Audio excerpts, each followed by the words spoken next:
Hello पिला माने केमिति अछंती समस्ते। आशा करूची समस्तଙ୍କର एग्जाम ପାଇଁ प्रिपरेशन बढ़िया चलथिबो। तो आज ए वीडियोटी करिवार हमर उद्देश्य हेउची आपण माने समस्ते तो थंबनेल देखि सारथिबे कि एग्जाम पोस्टपोन विषय रे लिखा हिची। तो सतरे कोन एग्जाम पोस्टपोन हे गला ना हेई जिवो ना कोउटी कोन आपण माने सब खबर सुनुचंती। तो बार बार पिला माने मु आपनकर किछ कमेंट देखे देबी आपनकु जे देखि पारुथिबे माने पिला माने बार बार हमकु क्वेश्चन करूचंती सर आपनकर जो एग्जाम टी रहउची सेटा आपनकर माने 4 तारिख रे हबो ना नाही बुझी पारले 4 तारिख रे हबो ना नाही सेटा हमकु बार बार बारंबार मेसेज रे पचारुचंती। तो मु कहि देबा पई चाहि पिला माने एई डाउट टा जे हम एई वीडियो रे क्लियर करि देबा जे एक्चुअली आपनकर 4 तारिख रे हबो ना पोस्टपोन हे गला ना आगु किछि हबार अछि। आउ गोटे डाउट रोची पिला मानको मते रे सेटा भी मु कहि दोची जो पिला मानको पाखरे मु स करि दउथिबी आपनकु दीटा देखंतु नोटिस एई जो दीटा नोटिस तो ये दीटा नोटिस जो जितेबाला आसीथिला ना पिला माने बहुत कंफ्यूज अछंती जे एक्चुअली तांकर जो एग्जाम टा सरुची सेटा आपनकर माने 10 फेब्रुआरी रे सरुची ना आपनकर 11 फेब्रुआरी रे सरुची बुझी पारले। तो एई दीटा पिला माने कंफ्यूज होचंती। तो आज ये वीडियो रे हम माने ए रिगार्डिंग जहां भी कंफ्यूजन अछि ताकू टिके दूर करिया पई ट्राई करिवो आपनकर जेहेतु बहुत पिला ए कंफ्यूजन रे रही कि पाठ ठीक से पढ़ी पारु नथिबे जार अन्य किछि काम थिबो से भाबतु हां एग्जाम हबनी तो पोस्टपोन हे जिवो। तो मु आज एई जिंसटा फाइनलिटी करि देबा पई चाहूची। देखंतु जेमिति कि हमर फास्ट आपनकर नोटिस आसीथला देखै दोची साइड रे एई जो नोटिस टी आपनकर आसीथला आपनकर आंध्र केसरी AKU पई मु कहूची आंध्र केसरी जो यूनिवर्सिटी 28 तारिख रे आपनकर तार डेट पब्लिश करथला एग्जामिनेशन पई बुझी पारले। एग्जाम पई से आपनकर 28 तारिख डेट पब्लिश कला एटा आपनकर टेंटेटिव बोली कुआ गेला जे अनुमानिक भाबे 28 तारिख हेई पारे फास्ट से पब्लिश कला ता परे किछि दिन परे पुनी आपनकर नोटिस आसी गला जो आपनकर जो एग्जाम रो प्रोग्राम टा पूरा पूरी आपनकर से आपनको देई देला। ठीक अछि जो एग्जाम रो प्रोग्राम टा आपनको सेथिला सेतिरे आपनकर पूरा मेंशन अछि जे 4 तारिख रो आपनकर स्टार्ट हे होची एग्जाम एंड 11 तारिख रे आपनकर सरुची बुझी पारले। किंतु पुनी तार किछि समय परे गोटे आउ गोटे नोटिस आपनको पाखक आसिला बा भाइराल होवा पई लागिला माने पिला माने बार बार फॉरवर्ड कले शेयर कले ग्रुप मान करे से जिंस सब देखा गला कि जो देखै दोची जोटा आपनकर नोटिस टा थिला ना सेटा आपनकर आउ गोटे नोटिस देखिया पई हमें पाइलु कि जोथिरे आपनकर 4 फेब्रुआरी रे तो स्टार्ट होतला किंतु 10th फेब्रुआरी रे सेटा आपनकर शेष होतला एग्जाम टा बुझी पाले ता माने जो आपनकर जो आर्ट्स पिला मानकर इंग्लिश टा सेटा आपनकर 8 तारिख दिन सरी जाउतला किंतु एठी आपनकु सेही जो गैप टा मिली गला एंड आपनकर 10 तारिख दिन आर्ट्स पिला मानकर रहिला 10 तारिख दिन आपनकर आर्ट्स पिला मानकर इंग्लिश टा रहि जाउतला एंड 11 तारिख दिन आपनकर साइंस पिला मानकर जो आपनकर फिजिकल साइंस रो पेपर टा रहउतला। ठीक अछि तो सेही रिगार्डिंग पिला माने बहुत कंफ्यूज अछंती कि आपनकर 10 तारिख ना 11 तारिख।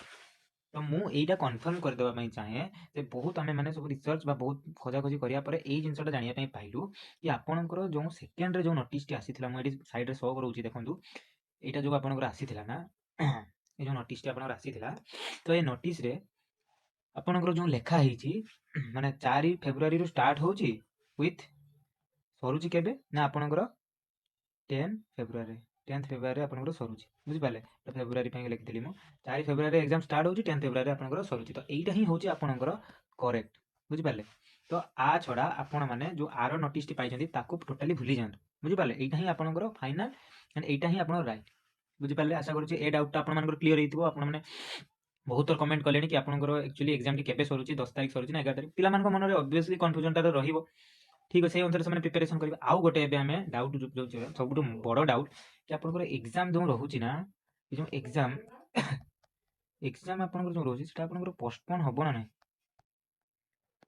ठीक अछि तो ए जो एग्जाम टी आपनकर पोस्टपोन हबो ना नै कारण पिला माने जो आपनकर सेकंड रिवाइज हेकी आसीथिला ना जो नोटिस टी आंध्र केसरी आमे किछटा पॉइंट आगे देखि दबा।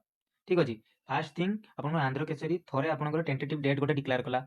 ठीक अछि सेकंड थिंग से आपनकर कहिला कि पुनी गोटे नुवा प्रोग्राम टे बाहर कला। ठीक अछि 3 नंबर ताको पुनी से ताको ठीक करके पुनी आपनकर जो 10 तारिख कथा कहली मु से 11 तारिख थिला लास्ट डेट 10 तारिख कला। ठीक अछि तीन थर से ताको रिवाइज करि सालानी ऑलरेडी तथापि माने किछि इंस्टीट्यूशन बा किसिटा आपनकर माने थ्रो रो आमे माने जानि पारुछु बा बहुत सारा इंस्टीट्यूशन भी आपनको कहउतबे इंस्टीट्यूट जो एजेंट माने कहउतबे कि एग्जाम प्राय तो आपनकर पोस्टपोन होबार संभावना अछि। मु मना करिबिनी मु फास्ट कहि दोछु कि मु मना करिबिनी जदि आपनकर टोटल 100% रु 90% आपनकर रहउची ମାନେ ଚାନ୍ସେସ୍ କି ଏଇଟା ଆପଣଙ୍କର ଏକ୍ଜାମଟି ହବ, ବୁଝିପାରିଲେ, ଏକ୍ଜାମ ହବ। କିନ୍ତୁ ଆଉ ଯେଉଁ ଏଇ 10% ରହୁଛି ନା, ଏଇ 10% ଚାନ୍ସ ରହୁଛି ଆପଣଙ୍କର ଏକ୍ଜାମ କ୍ୟାନସେଲ୍ ହେବାର, ବୁଝିପାରିଲେ। ଏକ୍ଜାମ କ୍ୟାନସେଲ୍ ହେବାର ଚାନ୍ସ 10% ଆପଣଙ୍କର ରହୁଛି। ତ ମୁଁ କହିଦେବା ପାଇଁ ଚାହେଁ ପିଲାମାନେ କି ଆପଣମାନେ ଯଦି ଏଇ କନଫ୍ୟୁଜନରେ ବାର ବାର ରହୁଛନ୍ତି ଏବଂ ଆପଣମାନେ ପାଠ ଠିକ୍ସେ ପଢ଼ି ପାରୁନଥିବେ ଯେ ମୁଁ ଏବେ ଏକ୍ଜାମ ପାଇଁ ପଢ଼ିବି କିନ୍ତୁ ମୋର ଏକ୍ଜାମ ଯଦି ପୋଷ୍ଟପୋଣ୍ଡ ହେଇଯିବ ତାହେଲେ କ'ଣ ହେବ, ବୁଝିପାରିଲେ। ତ ଏଇ ଜିନିଷଟି ଭାବି ପିଲାମାନେ କ'ଣ କରୁଛନ୍ତି, ମୋର ତ ଏକ୍ଜାମ ଘୁଞ୍ଚିବାର ଅଛି ବା ପୋଷ୍ଟପୋଣ୍ଡ ହେବାର ଅଛି, ମୁଁ କ'ଣ ପାଇଁ ପଢ଼ିବି। ତ ମୁଁ ପିଲାମାନଙ୍କୁ ବାର ବାର ଏଇ କଥା କହିଛି କି ପିଲାମାନେ ଦେଖନ୍ତୁ, ଏକ୍ଜାମ ଆପଣଙ୍କର 4 ତାରିଖରେ ହଉ କିମ୍ବା ଯଦି ବି ଘୁଞ୍ଚିବ, କେତେ ଦିନ ଘୁଞ୍ଚିବ, 5 ଦିନ 10 ଦିନ। ଆପଣଙ୍କର ଯଦି 18 ତାରିଖ ଦିନ ହେଉଛି ଆପଣଙ୍କର ଆଚାର୍ଯ୍ୟ ନାଗାର୍ଜୁନ ଆଉ ୟୋଗୀ ବୋମନର, ତ ଆପଣଙ୍କର ଅତି ବେଶୀରେ କେତେ ହେବ, ସେ 18ରୁ 25 ତାରିଖ ଭିତରେ ହେବ। ତ ଆପଣ ଏକ୍ସଟ୍ରା କେତେ ଦିନ ପାଇଗଲେ, 10ରୁ 15 ଦିନ ହାଏଷ୍ଟ, ଠିକ୍ ଅଛି। 15 ଦିନ ବି ଛାଡ଼ନ୍ତୁ, 10 ଦିନ ଆପଣ ମନେକର ହାଏଷ୍ଟ ପାଇଲେ, ବୁଝିହେଲା। ତ ଆପଣ 10 ଦିନ ପାଇଁ ବର୍ତ୍ତମାନ ଯଦି କହିବେ ଯେ ମୁଁ ପାଠ ପଢ଼ିବିନି, ସେଟା ଆପଣଙ୍କର ଲସ୍ ହେବ। ହଠାତ୍ କିନା ଯଦି ସେଇ ଜାଗାରେ ଏକ୍ଜାମଟା ତ ହେବ କ୍ୟାନସେଲ୍, ତ କିଛି ନୋଟିସ୍ ଆସିନି, ଆପଣମାନେ ଏଜେଣ୍ଟମାନଙ୍କ କଥା ମାନିକି ପାଠ ପଢ଼ୁନାହାନ୍ତି କିମ୍ବା ଏଇ ଡାଉଟ୍ରେ ରହୁଛନ୍ତି, ହଁ ପାଠ ପଢ଼ିବା ଏକ୍ଜାମ ତ ଘୁଞ୍ଚିବ। ସେ ଭୁଲ ଜମାରୁ କରନ୍ତୁନି, କାରଣ ମୁଁ ବାର ବାର କହିଛି ଆପଣଙ୍କର ଆନ୍ଧ୍ର କେଶରୀରେ ଆପଣଙ୍କର ପ୍ରତିବର୍ଷ ମାନେ ଯେଉଁ ଆନ୍ଧ୍ର କେଶରୀ ହଉ କିମ୍ବା ନାଗାର୍ଜୁନ ହଉ, ଫାର୍ଷ୍ଟ ସେମିଷ୍ଟାର ପିଲାମାନଙ୍କର ବହୁତ ବ୍ୟାକ୍ ଲାଗେ ଇନ୍ କମ୍ପାରିଜନ୍ ଟୁ ଅଦର, ମାନେ ଯେଉଁ ସେମିଷ୍ଟାର ପିଲାମାନଙ୍କର ଆପଣଙ୍କର ଫାର୍ଷ୍ଟ ସେମିଷ୍ଟାର ପିଲାଙ୍କର ଏକ୍ଜାମରେ ବ୍ୟାକ୍ ଲାଗେ, କାରଣ ସେମାନେ ବହୁତ ଖାମଖିଆଲି ନେଇଯାଆନ୍ତି। ତାପରେ ସେମାନେ ନିଜ ମାନେ ଭୁଲଟାକୁ ବୁଝିପାରନ୍ତି ଆଣ୍ଡ ଅନ୍ୟ ସବୁ ସେମିଷ୍ଟାରରେ ଭଲ ନମ୍ବର ସ୍କୋର କରନ୍ତି, 100% ସେମାନେ ଟ୍ରାଏ କରନ୍ତି। କିନ୍ତୁ ମୁଁ ଏଇ କଥା ସେଥିପାଇଁ ବାର ବାର ଆପଣଙ୍କ କନଫ୍ୟୁଜନ୍ କ୍ଲିୟର କରିଦେଉଛି କି ଆପଣ କୌଣସି ଏଜେଣ୍ଟମାନଙ୍କ କଥା ଶୁଣନ୍ତୁନି। ସିଏ ଯାହା ଯିଏ କହୁଛି, ବିଭିନ୍ନ ୟୁଟ୍ୟୁବର ମାନେ ମଧ୍ୟ ଆପଣଙ୍କୁ ସେଇ କଥା କହୁଛନ୍ତି କି ଦେଖନ୍ତୁ ଆପଣଙ୍କର ଯେଉଁ ଏକ୍ଜାମଟି ଅଛି ସେଟା ଘୁଞ୍ଚିବାର ସମ୍ଭାବନା ଅଛି। କିନ୍ତୁ ମୁଁ କହିବି କି ଆପଣମାନେ ଦୟା କରିକି ସେସବୁ ଜିନିଷକୁ ଧ୍ୟାନ ନ ଦେଇ ନିଜ କୋର୍ସକୁ କମ୍ପ୍ଲିଟ୍ କରିଦିଅନ୍ତୁ। ଏକ୍ଜାମ ଆପଣଙ୍କର 4ରେ ହଉ କିମ୍ବା 10ରେ ହଉ, ଥରେ ଆପଣ କୋର୍ସ କମ୍ପ୍ଲିଟ୍ କରିଦେଲେ ଆପଣଙ୍କ ଉପରେ ଟେନସନ୍ ବି ରହିବନି, ବର୍ଡ଼ନ୍ ବି ରହିବନି, ଆପଣମାନେ ଫ୍ରିଲି ସବୁ କାମ କରିପାରିବେ, ବୁଝିପାରିଲେ। ତ ମୋର କହିବା କଥା ଏତିକି, ଏକ୍ଜାମ ହଉ ନ ହଉ ଆପଣ ସେସବୁ ଜିନିଷ ଦେଖନ୍ତୁନି। ଆଉ ରହିଲା ଏକ୍ଜାମ ପୋଷ୍ଟପୋଣ୍ଡ କଥା, ମୋତେ ଯାହା ଲାଗୁଛି, ମୁଁ ମୋ ଓପିନିଅନ୍ ଦେଉଛି, ଯେହେତୁ ଆପଣଙ୍କର ଏକ୍ଜାମକୁ ଆଉ କେତେ ଦିନ ବାକି ରହିଲା, ଏକ୍ଜାମକୁ ଆଉ ଆପଣଙ୍କର ଆଜି 28 ହେଇଗଲା, ଆଜି 28 ହେଲେ ଆପଣଙ୍କର ଏକ୍ଜାମକୁ ବାକି ରହିଲା, ଆପଣ ଏକ୍ଜାମ 4 ତାରିଖରେ ହେବା କଥା, ଏକ୍ଜାମକୁ ବେଶୀ ଦିନ ଆପଣଙ୍କ ହାତରେ ଟାଇମ୍ ନାହିଁ, ବୁଝିପାରିଲେ। ତ କେବେ ବି ଆନ୍ଧ୍ର କେଶରୀ ଯଦି ତାର ଘୁଞ୍ଚେଇବାର ଥାନ୍ତା, ସେ ଅଲରେଡ଼ି ଘୁଞ୍ଚେଇ ସାରନ୍ତାନି। ଯଦି ବି ସେ ଘୁଞ୍ଚେଇବ ଦେନ୍ ଆପଣମାନେ ତାକୁ ଫଲୋ କରନ୍ତୁ ନାହିଁ। ମୁଁ ବାର ବାର କହୁଛି, ଯାହା ହବାର ଥିବ ସେଟା ହବ, ଆପଣମାନେ ଆପଣଙ୍କ କୋର୍ସଟିକୁ କମ୍ପ୍ଲିଟ୍ କରିଦିଅନ୍ତୁ। ତ ବାର ବାର ଆପଣ ୟୁଟ୍ୟୁବରେ ଏଟା ସେଟା ଘାଣ୍ଟିବା ଅପେକ୍ଷା ନିଜ କୋର୍ସକୁ କମ୍ପ୍ଲିଟ୍ କରନ୍ତୁ।